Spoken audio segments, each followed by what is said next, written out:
Vamos a hablar sobre mediciones eléctricas. Y si vamos a hablar de medición, siempre tenemos que tener un elemento para medir. En las mediciones eléctricas podemos encontrar básicamente cinco que son muy conocidos. Por ejemplo, el amperímetro, que nos mide el valor de tensión, y siempre su unidad va a ser el amper. Hay que conectarlo en serie para que cumpla con su funcionamiento óptimo y que no lo vayamos a estropear. Otro también muy conocido es el voltímetro, que mide el valor de tensión y su unidad es el voltio. Que esto hay que conectarlo en paralelo por el mismo hecho de que si lo conectamos mal podemos dañar el instrumento.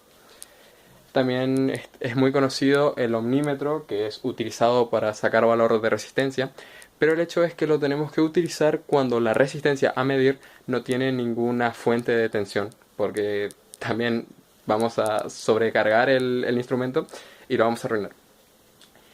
Y otros que son muy útiles, son muy utilizados por los electricistas, son los multímetros.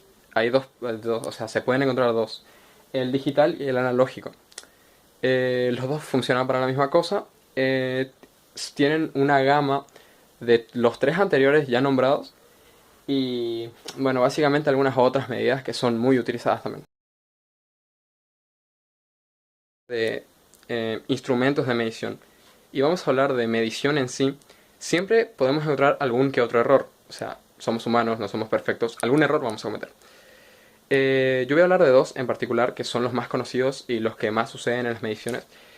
Que, bueno, uno de ellos es el error absoluto, dividido en dos partes.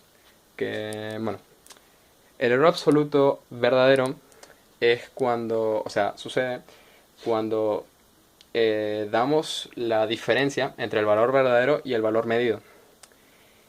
Y el error absoluto aparente es cuando medimos y el error nos da signo positivo cuando medimos el exceso y signo negativo cuando medimos el defecto. Es muy conocido, suele suceder mucho en las mediciones. Y su contraparte, también muy conocida, es el error relativo, también dividido en dos partes.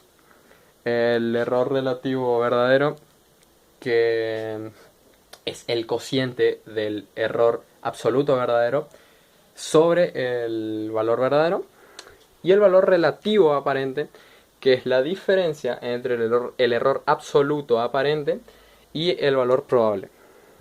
Son de los dos errores más conocidos que más suceden dentro de las mediciones. Pero también podríamos hablar sobre, por ejemplo, un error sistemático, que es cuando el instrumento quedó a la intemperie, le dio humedad, se mojó, tiene alguna pieza floja adentro, que te va a tirar un error bastante abismal, que es muy distinto a lo que te tendría que dar.